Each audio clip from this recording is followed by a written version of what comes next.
Yeah, so we are live. Uh, Hello, Sergio. So, hello, Hey, audience. Rohit. Yeah, I'm Rohit, and I work as the developer relations head at Motia. And what we do at Motia, we are unified backend framework which unifies entire backend. You can build entire backend in different steps, and in one click you can just deploy it. So we will dive deeper into the same. Like Sergio is here. Sergio is head of engineering. So Sergio, you can introduce yourself. Yeah, hey everyone. I'm Sergio, head of engineering at Motia. Really excited about all of the future things that we are working on and all the things that we have built so far. And yeah, I hope you guys like by the end of this live conference, you guys have a full understanding of like what's the potential of Motia. Yeah. Okay. So yeah. So couple of things. So if you have any questions in between, so this is for the audience. So if you have any questions, if you have anything you want to ask, just comment there, and we can see your comments in the chat section. So Sergio and I can go and answer these questions. And if you are here, yes, just give the hands up and all, and then we can just click your question and answer that. So without wasting time, let's go ahead. So Sergio, so what's the story behind Motia? So why actually you decided to join Motia? And I have seen like you have like a lot of background around Node.js. You love TypeScript and all. So was that like really your thing, and that's why you joined Motia, or like this kind of a technology, this kind of a framework was really exciting for you? Yeah. Yeah, it is like a long story. So I need to go back kind of 4 years before I actually started this project. So like I worked in serverless uh, architecture back then, like in 2022, like a company that I can't disclosure. But like we were building an auction system and everything was built with serverless. So we had like lots of Terraform to deal with and lots of queues, lots of Lambda functions to handle. And it was a really fun project, although it was really hard to like maintain because like every time we had a deployment, we needed to watch the Terraform stuff happening. We need to make sure we weren't causing any regression, and if the regression happened, we would need to apply the previous Terraform version. Kind of like really hard to manage. And then like a few years after, Mike told me about his idea. So Mike is the CEO of Motia, the founder of Motia, who's uh, supporting all of the progress in this project to exist. And he told me about his idea, and I thought like this is actually something that if I had back then in 2022, I could have used and not deal with all of these problems of maintaining infrastructure. How do we test locally? Like because dev experience is really hard when we deploy in cloud native apps. And with Moshe, like when the moment he told me about the idea, I thought, okay, this is gonna solve so much problems that we have to make sure we have a scalable infrastructure, a scalable application, and so. And yeah, I really like the idea, and like it clicked for me the first second. Like this is the project for me. So yeah, it was pretty exciting when I heard that, and I started working back in the end of December last year. So like it's I don't know, probably yeah, more than 10 months already in this project, and yeah, I'm really proud of all the progress we have made so far. Yeah, that is like really kind of a visionary answer for this, and definitely, like I have heard a lot of things from about Moshia from Mike. So definitely, we will talk about Moshia's vision and how Moshia came into the picture and what was actually the thing behind Moshia in next episodes when Mike will be there as a speaker. But yeah, from the Sergio's point of view, how as a engineer, how they think about the Moshia. So that's what I wanted to bring to the webinar, and that's how you all have heard. So thanks Sergio for including that. So uh, No next I would problem. like to answer like I would really love to get this answer is like how do you describe Moshia in really like one sentence to a non-developer, because I know like Simplified for the backends. That would be the perfect uh, sentence.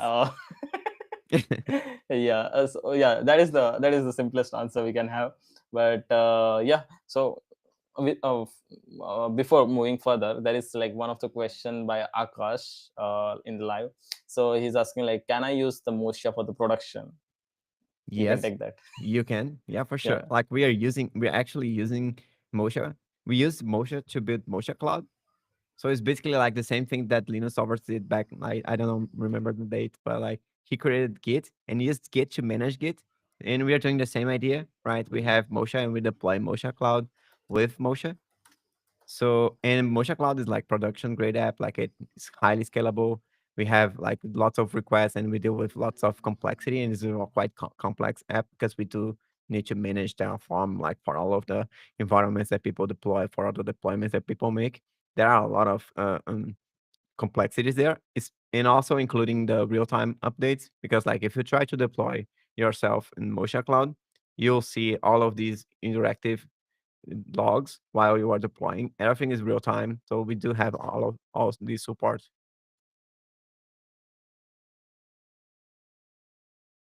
Cool, cool. Yeah, yeah, yeah. So yeah, so there are like couple of questions coming there, but let's jump back to webinar, and then at the end we can answer all of this.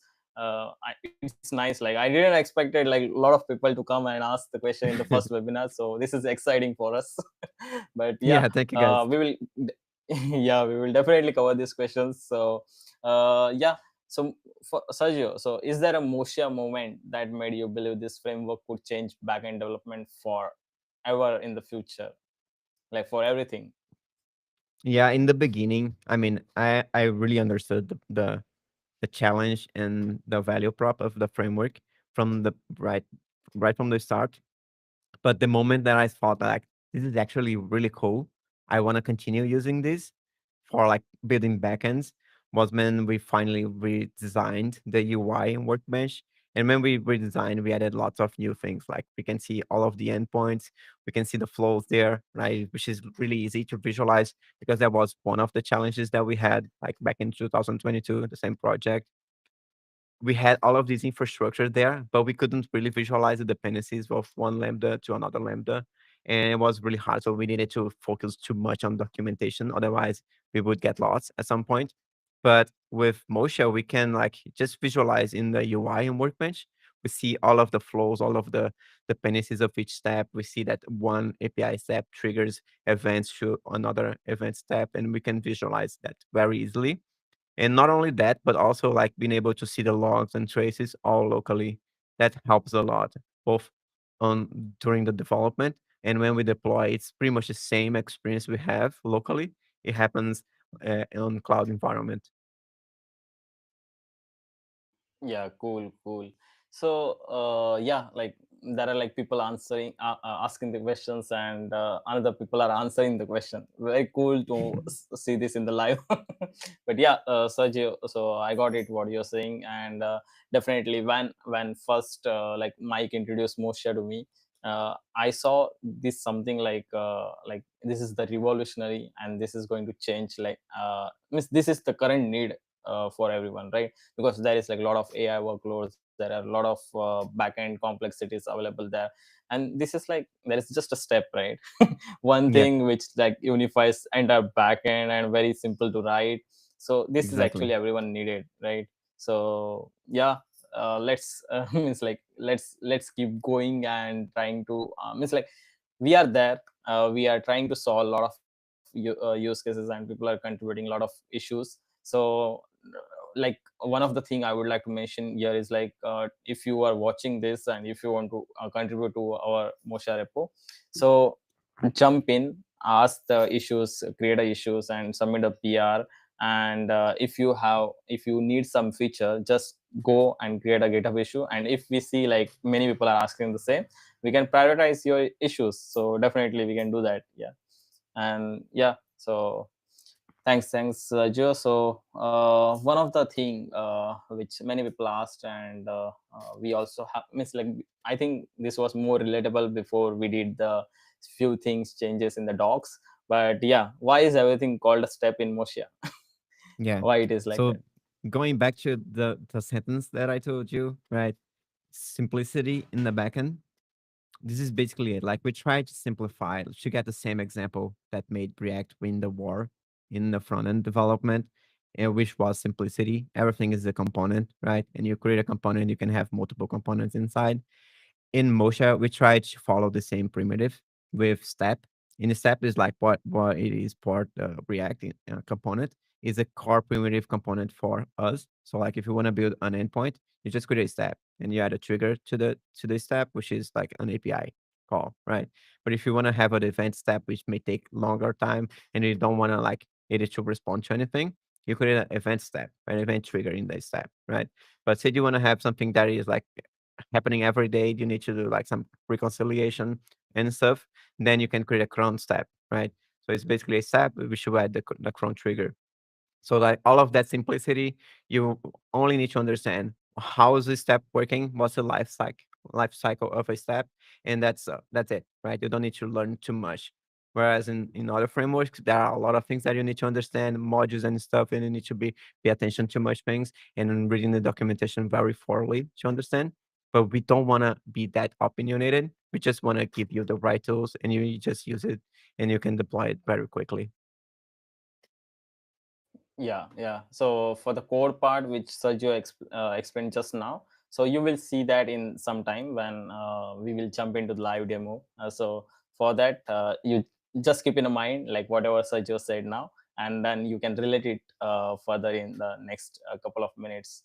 But yeah, so another question is like, so yeah, as everyone might be thinking, like we are talking about steps and everything. So let's just jump into the core, right? Like what we are actually building today, like what you are presenting today for our audience as well as me. Yeah. Yeah, today's gonna be a really simple app. It's a to-do app, right? Like you guys can actually like download to-do MVCs in the internet. There are like some repositories. So I wanted to follow the same approach, but this is not only like a simple uh, API where we can have a post and a get to retrieve, but I wanted to show how simple it is to build real-time apps. This is one of the things that I like most about Motia because we were able to simplify the all of the complexity around real time stuff, right? Because we need to deal with sockets and all of that stuff, and we were able to like abstract away all of that complexity with Motia. Yeah, yeah, yeah. So this is like one of the features, like they're like multi-language, right? Yeah, Like Motia is in Motia, you can write steps in any language.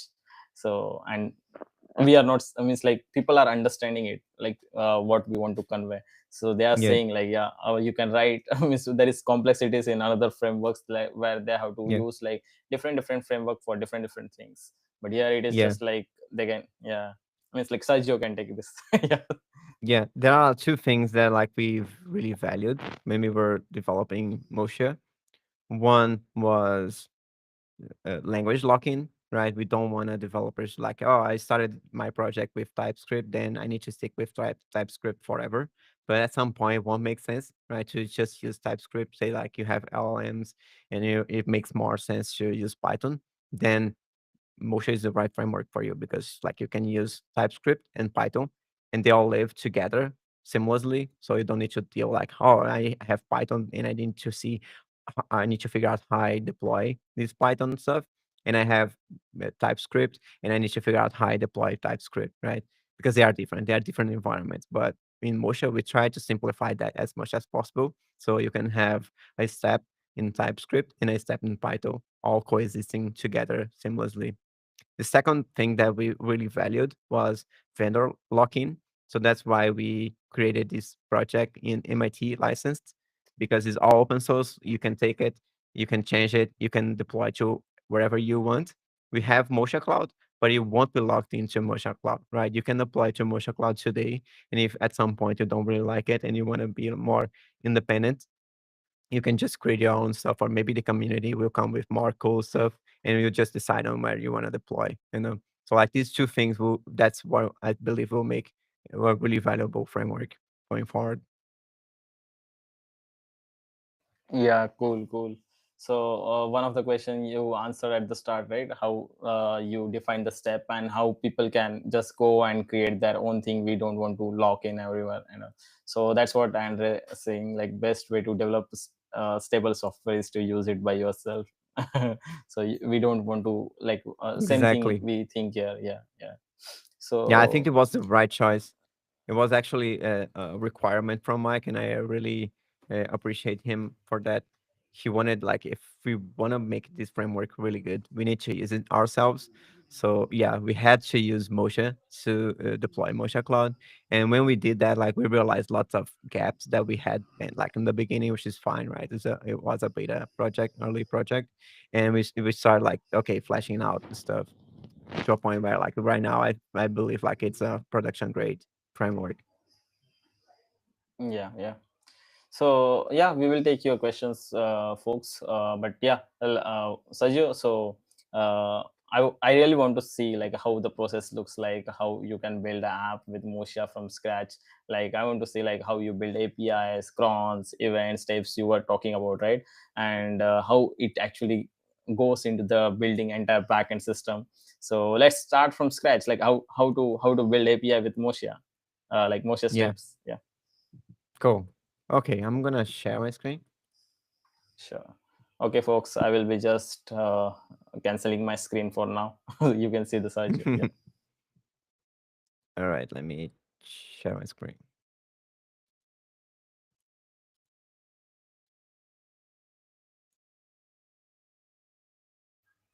Cool. So let me Yeah. first start with the front end. I started the process here. Is running on this board, so I'm gonna open, and what we see is this inbox of a to do, right? And one is like repo start. Can I you mean, what? zoom? Can you zoom a little? It will be like Yeah. tough for. Yeah. Okay. Okay. Cool. So yeah, start repo, and we can check it. It's all local. It's using React state. Fine. If I refresh, I'm losing them. I forgot to. Let me enable it again. Yeah, if I refresh, I lose. I'm gonna refresh. So I'm gonna turn this app to a real-time app with a backend. The backend, of course, will be Motia. And let me just dive deep. Like, I'm gonna show really quickly. It's a state, right? All using React state. And I'm gonna create a new project. So in underneath these, I'm gonna create npx motia latest create. I'm gonna use TypeScript, and I'm gonna call the project name API. So I create these API. So one thing that I find really cool about it is it creates with cursor rules, and like we try to document as much as possible for our cursor to understand how to use and how to build with uh, Mocha, and we try to follow some primitives that we use. I mean, some good practice that we used in Mocha Cloud that worked really well for us. So like it's all here, like architecture, some error handling, and all of the Mocha specific stuff. They are here. I'm just waiting it to install the dependencies, and we should be good to go. Then the second thing I'm gonna show. I mean, I don't wanna take too much time on this presentation, so I'm gonna one, show how quickly we can spin up an API, and two, to show how we can use AI in a good way, like to kick off some project and to validate stuff, maybe creating some POC. So I'm gonna use Cursor to have this prompt, and I'm gonna talk about the prompt I'm gonna use. So yeah, create a to-do app using motion steps. I want 3 API steps and 1 stream. The stream is what will make this real-time stuff happen. And in this stream, I want a description, which is a string. I want to create that, which is string ISO formatted. And due date is optional. It's also ISO formatted.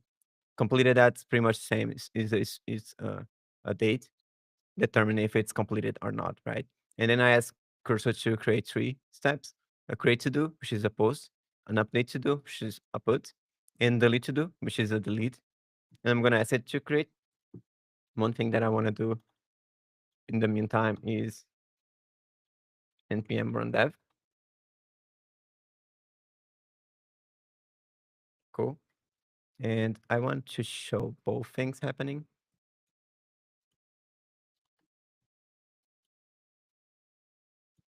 So we have the workbench. This is the basic tutorial that it created. It creates, right? But it's creating some stuff here. Let's see. We have these tabs. We have like the pet store, which is the base template. But it started creating the to do. You'll see here. Let me see if it's created already. Cool. It's creating. I'm gonna keep everything.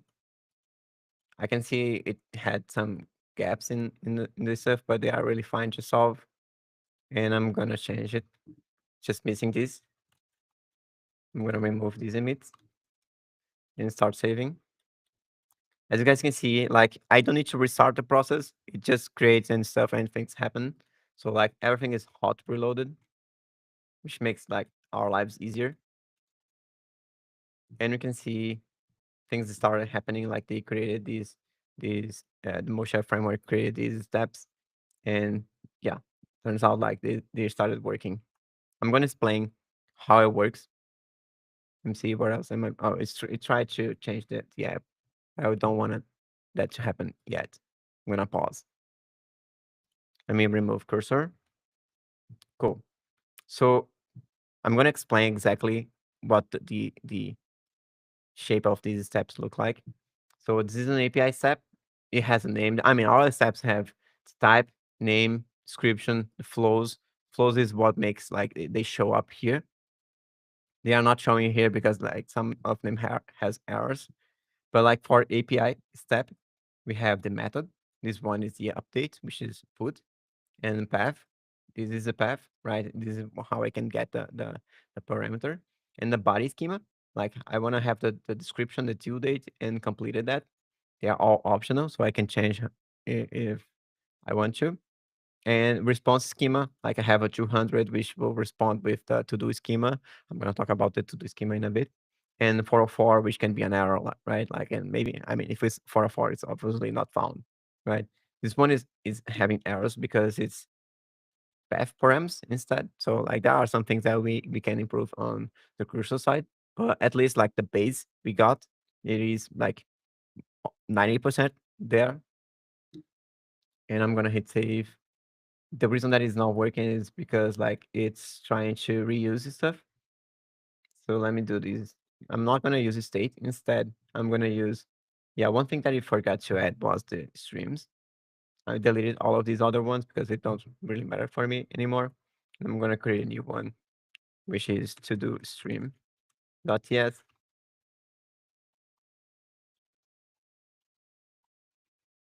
Stream config. And in stream config, we have the base config. Base config is like we have plans for the future to support different backends. Right now, we're starting in somewhere like it's the same stuff as state. In cloud, we're starting in DynamoDB, just so you know. And then the name and the schema, right? In the to-do schema, I'm gonna create to-do schema. I don't think it created anything. It has an ID. Let me use dot go ID description created at and due date and completed that they are optional. Good, good. It looks like Cursor understood my first requirement. And we have this thing, right? So when I hit save, it creates this stream. And now when I go to the create, instead of using state, I want to use the streams. And in the streams, I use streams.todo. To do is the name that I defined here. One sec. Yeah, to do is the name that I defined here. And yeah, I'm gonna hit save. Let me remove this comment. Cons to do. And I'm gonna set the, let me call it default. And I'm gonna return the to do. And now it works because we have this type check validation. So whenever we change the logic, say that I change this one to be something else. I mean, like, I mean, return it, yeah, 400. 100. We don't have any validation. So let me say I return. If not description, then return. This is working, but say that I don't return this, it starts to break because we have all of these validation logic in our types.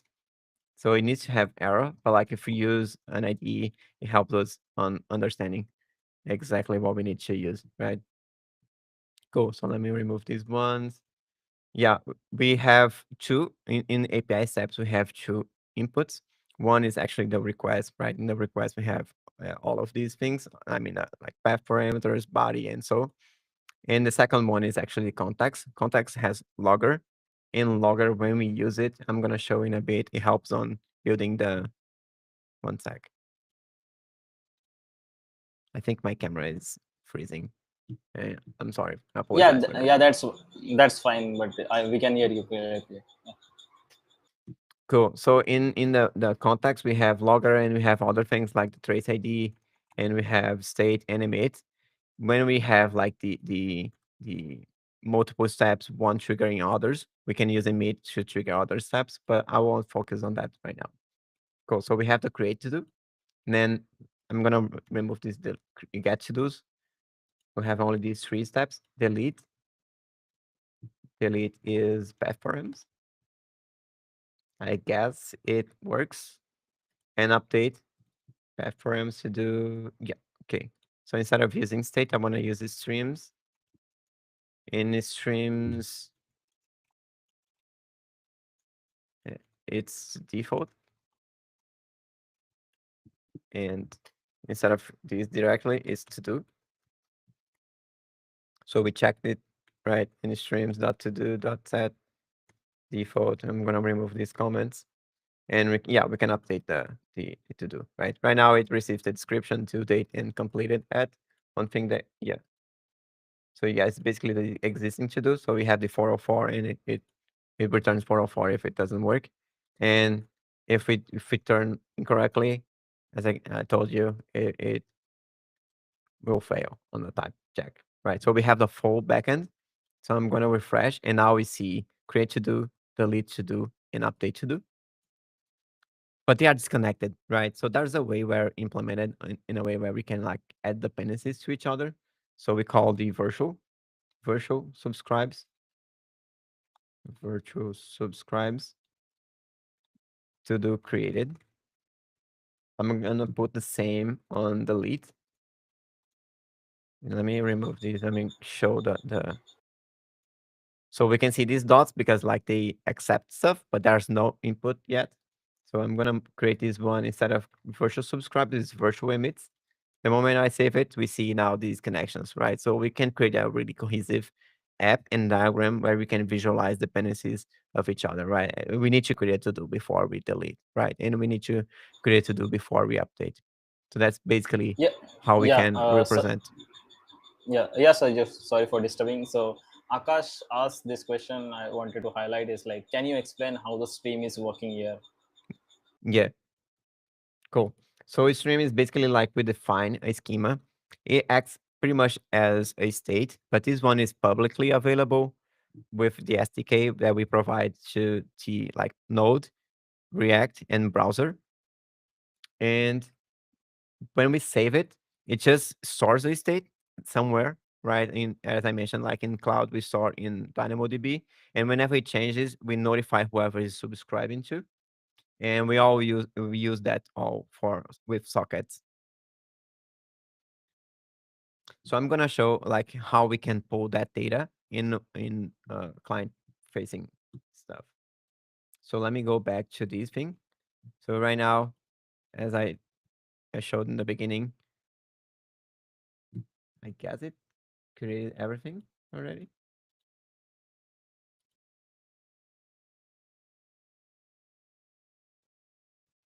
You shouldn't create. Let me roll back this. I want to show you guys what's the process to do it.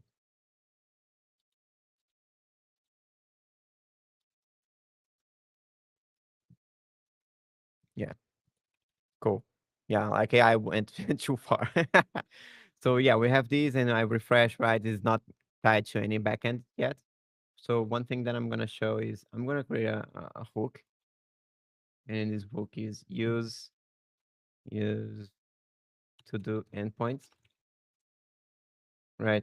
Export comes use to do endpoints. I'm not gonna use 10 stack. So comes is creating. I'm gonna create some of them, and a create to do. So this should do. I'm gonna grab. So let me talk about this thing. I'm gonna grab the stream schema, and I'm gonna create a type. Export comes to do. Uh, type to do, and yeah, I think it's it. Today can be new. This can be new, right? So we have the to do here, but instead of this create to do, just calling itself doesn't make sense. We're gonna have a fetch, and I want to create a base URL. Const base URL. I mean, this is not obviously not production, right? In a production grade, we'll have environment variables, but I don't want to touch too much on this. And I'm gonna add a content type, and it's greeting, right? But try. I'm gonna add a finally because if it fails, it will not have the app stalled. I'm gonna have the same for update. Thank you, cursor. This one is finally, there you go. This one as well. So we have the create to do, update to do, looking fine, delete to do, right? And delete to do receives only these, right? I'm gonna return everything. Cool. Looks like we have something. I'm gonna use the state. Yeah, there you go. So I'm gonna go to app, and I'm gonna stop using this stuff. So I'm gonna remove this, and I'm gonna use these things, right? Let me to do's. It's the list. I mean, let me put that again. So we have the create to do, and in here I'm gonna have the create to do ID. I don't want to have receive the ID. So I want to receive the description and create that. We'll leave that to the backend logic. So let me go back to the endpoint that I created, the create to do. Yeah, I received the description and due date. I mean, due date is just an example. I don't want to touch this yet. So it's just the create to do. So in this create to do, in this hook, let me import this. Let me increase the size for a bit. In this, we have the to do, but the create to do, let's say receives only the description.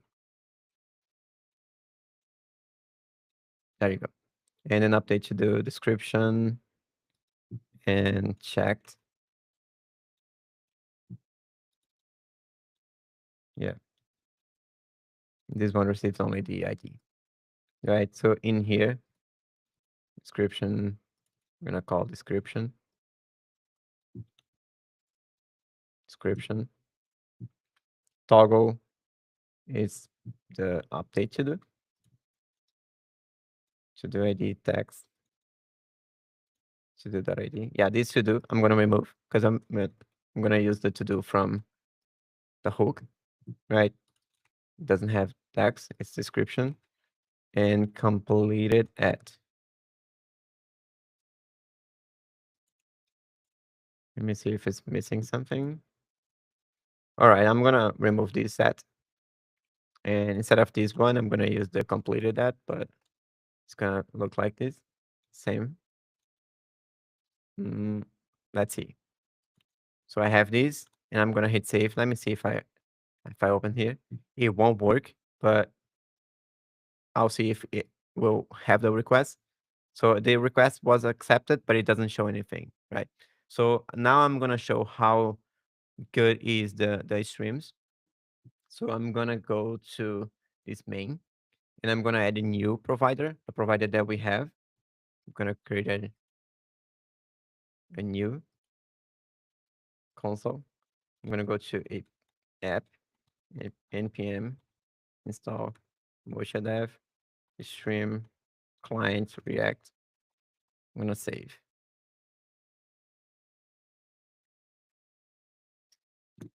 I copy that. So in here, import, yeah, this one stream provider. I see, yeah, Motia stream provider, and I'm gonna add the address, which is this one. It's it's a WebSocket, right? This is not working. It's just the connection to the sockets, but we need to pull in the list, right? So I'm gonna go here. I'm gonna use these cons data to do use stream group,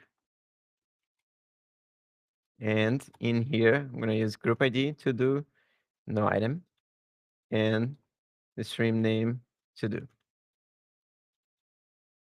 So I'm gonna remove this now, and we have the to dos here.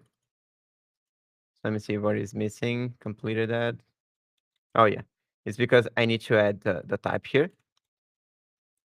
I added it and it works, right? So let me go back to the app, and now I'm gonna hit save. Let me see. Let me see if the stream is to do. Okay. Okay. I'm gonna remove everything. I'm gonna go to sockets, and I can visualize what is going on here. So we have this to do, and it doesn't save anything. Let me go to the create to do, and let me see what happens. So we have the streams to do, set default to do ID, new to do. So yeah, this one is because we are having saving to the default group, but I was using the to do group. So let me see if the same happens here.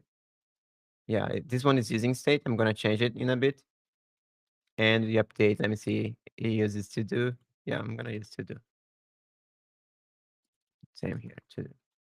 So if I hit save, I'm gonna start our repo. Gonna hit next, and then we see it, right? So like and comment, we see it as well. The good thing is like we can have as many tabs as we want. They will all be synced together.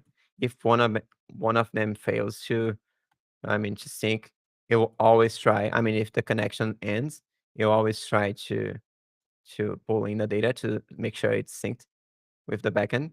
So it makes sure it syncs. And we can see all of them, right? And in this one, I'm gonna hit, yeah, this one I'm missing. So I'm gonna go back. Let's go, let's see what is happening in here. Hit save, fetch to do this one. Try to do put. Yeah, put. It's probably something around that. Let me go back to the update to do. We have stream set to do ID, the updated to do. The problem is that it's trying to receive the same stuff here, but we're using checked, right? In to do endpoints. Update to do we're using checked. So I'm gonna change it to checked. Sorry, the one is the created one. Checked, Boolean, and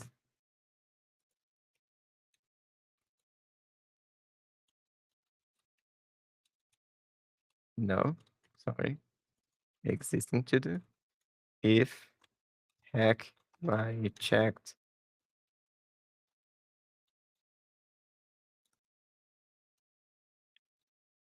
and not existing, or we checked it completed that, and we'll save. Let's see what happens. So I can hit save, I can confirm. And what is really good about this is that I don't need to restart anything. It just works, right? It saves and we can see it happening. It just works without like trying to respin a new process and stuff. So this, yeah, this example, I just created it, but I'm gonna create an examples project so you guys can download it and try yourselves.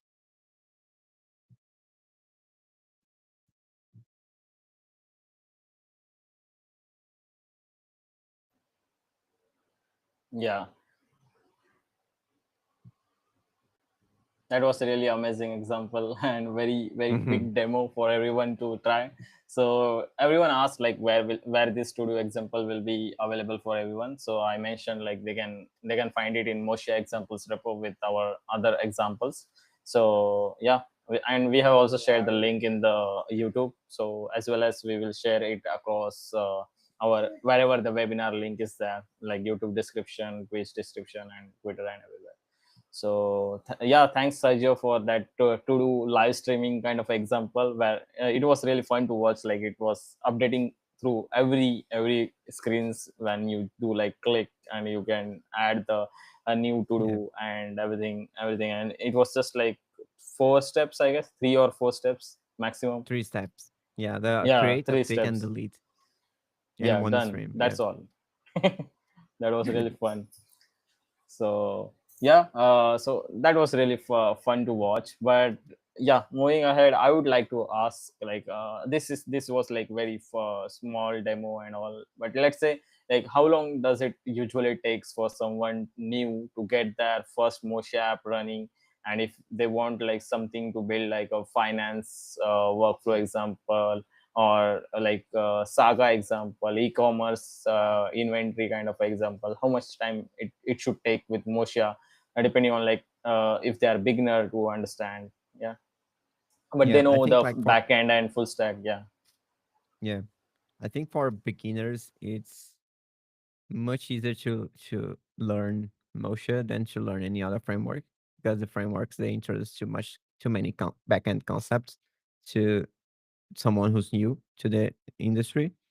And in Mocha, we try to abstract away without being like too limited, right? So we have the API step, and then with the API step, it just creates endpoints, and we have event steps, which will have handle like asynchronous tasks, you know. And I Yeah. think Yeah. like for beginners, it's great. And we also like made sure that we have these cursor rules in place, which helps a lot on kicking off a project. So we can try, you can validate one idea. Yeah. It is really simple to get started with Mocha using cursor rules, and like you can just one shot like entire workflows. It was so fun. Like if you have not checked anyone yet, you should definitely check the Twitter pinned post, where you can build like entire workflow in just like one PRD, like small PRD. So PRD is just like project requirement document, which includes like what this setup could do. And yeah, and cursor understands it, it follows the cursor rules, and it builds everything on its own. And then you just have to do your own magic of backend and full stack to debug those syntax and everything. So yeah, that is really fun, and I would definitely recommend everyone to try that. You can find these cursor rules in our documentation as well as on the Mocha repo. So yeah, without wasting time, we are already running late, so I want to cover another questions which is definitely needed in this webinar. It's like one of the important question I would like to mention is like, so Sergio, is there any big roadmap items you are excited about, and Yeah, viewers should know them? Yeah. yeah, there are quite a few ones, and it also is a response to some questions that you guys had in the beginning, right? Like on how to contribute to Mocha. So we got some like quite a few pull requests that we were happy to merge, but we needed to make sure like they work really well, right? And we don't want the community to just be holding, waiting for like we don't know how many weeks uh, living there in the pull request. So two things that we are working on is one is allowing to create plugins to the workbench, and the second one is allowing to create custom runtimes. Right now, we support Node.js, Python, and we do have Ruby, but like we're not officially supporting it. But we want to allow the community to create different runtimes, like C Sharp and other ones. So with those, it will be really good to have the community trying to contribute, and they can create their own repositories. They can create their own packages and share, right? And we are gonna have Yeah. an awesome plugins and awesome runtimes repository, which we are more than happy to list all of your contributions. The second one is the plugins. In the plugins, we'll make sure that all of the things that we have in Workbench, which is like endpoints, flows, logs, streams, and traces, they are all a plugin. So if it works for us, I'm sure it will work for what your creativity tries to do, right? So I'm Yeah. really excited for these Yeah. two features. Yeah. Personally, like I am really excited about plugin and runtimes as well as adapter layers. So Yeah, many yeah, people are requesting the adapterless, right? yeah, Because many people want to do the self hosting and they want to connect it yeah, with different platforms and providers and everything. So yeah, it will be really amazing and people will love it definitely. yeah, Yeah. So another thing is like this is the Hacktoberfest session. So everywhere it is like Hacktoberfest in the October. Every every beginners to like experience person in the open source, they come to the different repos and try to contribute, right? So do we have like a really nice good first issues and some issues which people can take over and try to contribute? And if it's not there, but still if you think like there are some pieces where you need help as an engineer, head of engineering at Motia, so you can just this is your platform, you just can ask and people can go and yeah, try to create issues and submit PR. yeah. One thing that we are working on this week is I'm trying to design some things that we want to have in our workbench, and we'll have the designs, and we're gonna create some tickets in some issues in GitHub, and whoever is interested in working them, like feel free to, and we are more than grateful to accept the contributions. Yeah, yeah. So sorry guys, sorry for running late, but yeah, Mm. I hope you enjoyed entire demo session which Sergio presented, and we try to cover all of your questions. But if you still have any questions, you can definitely ask in the comments. One question I would like to take over in this session, which is asked by August twice. So, what is the difference between subscribe and virtual subscribe? So, this is like concern Yeah, there. great question. So if you like have subscribes and emits, it will actually flow data, flow logic through the app, right? So you have an API step which has an emit, and then we have another. If we have an event step which has a subscribe, whenever we emit, we will trigger these event step asynchronously, right? So we don't need to wait for the event step to be finished to return to the API. But for virtual subscribes, it's pretty much for the like visualization in a workbench. People can see like, okay, how these nodes are connected because they somehow are connected in a way. You know, maybe we have like some things that have like some webhooks and stuff, but something needs to happen before, so we can connect these dots and maybe add some labels to these. I think it was Yeah, yeah, clear. thanks for, yeah, yeah, it was easy to understand.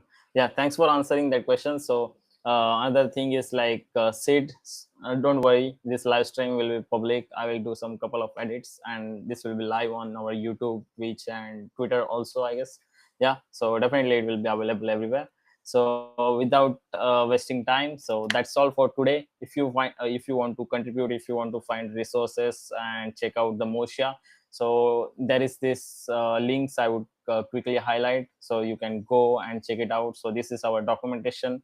Fine, we are revamping the documentation, so definitely if you think you can add some values at the stream side, state side, and some like core concepts and Moshia's core concept, Moshia's examples, right? So you can build it and try to contribute, and we will definitely try to review those stuff as soon as possible, so don't worry about it.